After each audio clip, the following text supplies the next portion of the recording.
Malo out in Birchwood. Now, joining us is Professor Ntsikelelo Breakfast, who's a political analyst, just to talk a little bit more on those developments of that NEC meeting that's taking place in Birchwood. Professor Breakfast, thank you so much for joining us on Newsfeed PM. I guess let's talk about the timing. You heard Junior Khumalo just doing that report there, giving us that update, saying that, look, the timing of discussing their electoral support decline as the ANC being 2 months afterwards, maybe after the effect. But I just want to pick your brain on this one. Do you think also it's also good timing in that, you know, there's calmer heads at this point, it's sober minds now, the dust has settled? Well, after the electoral outcomes, I think the ANC was preoccupied with forming a government. Because there was no outright winner. The ANC dropped from 57 to 40% on the dot. And the Constitution makes a provision that in 14 days, a government has to be constituted. And it was, you know, a back and forth situation, you know, between the ANC and other coalition partners, in particular the DA. So I guess maybe or maybe not, the ANC did not have time to explore the discussion on its poor electoral performance. But we know that the biggest loser in the previous elections has been the ANC, because one-party dominance is a thing of the past, and the hegemony of the ANC has been dealt with a blow in a big way. But also the president of the party, I think, has a lot of explanation to do, because he is the embodiment or the image of the party. But I think the party is known for espousing the political culture of collective responsibility. And it might invoke that to circumvent a criticism towards the president. Because, I mean, what has happened has never happened before, where the party performs like this since the dawn of democracy. But I think the rank and file needs to get answers as to what went wrong with regard to the electoral performance of the party.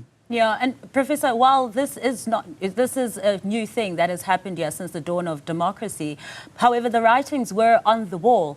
When you talk about that collective responsibility, one goes back to the 2016 local government elections, for instance, where that term was used quite a bit by the ANC to say that they are taking collective responsibility, that they will self-correct.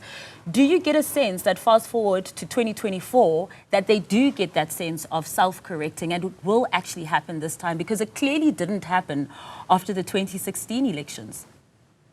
The issue of self-correction has not happened. Why? Because there is a connection between voter turnout and service delivery.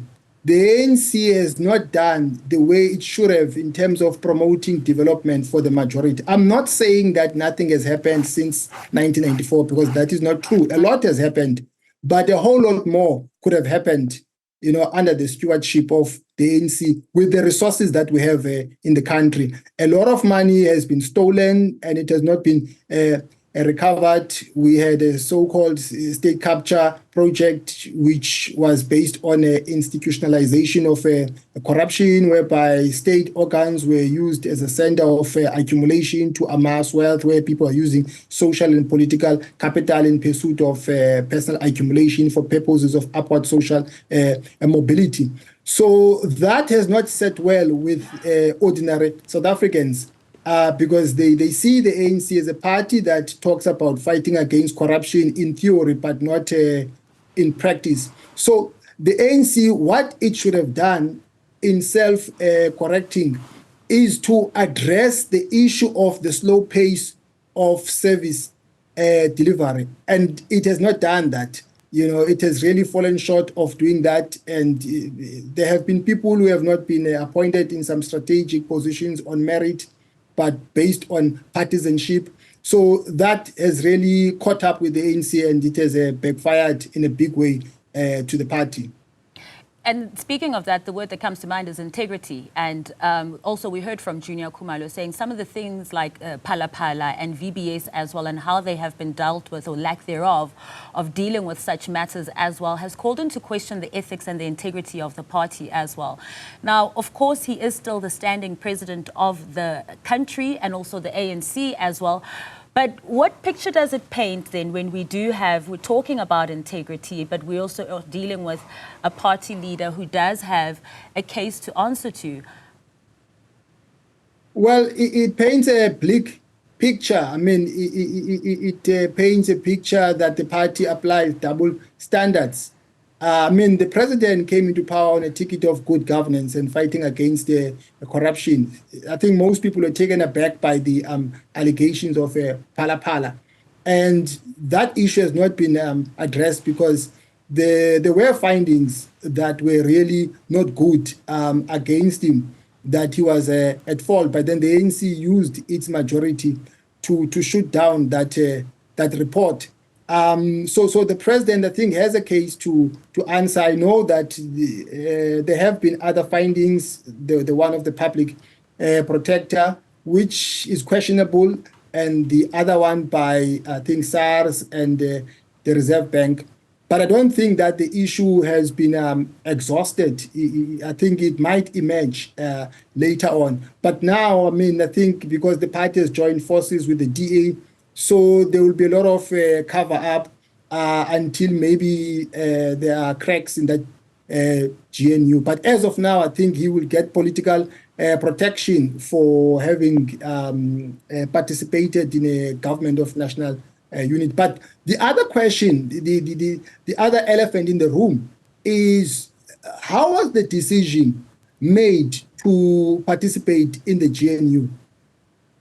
Does that decision reflect the views of the rank and file, or was it a decision made on top and brought down to the bottom? I think that issue also might arise out of this meeting that is underway. Certainly. Because we've seen other members of the ANC breaking ranks.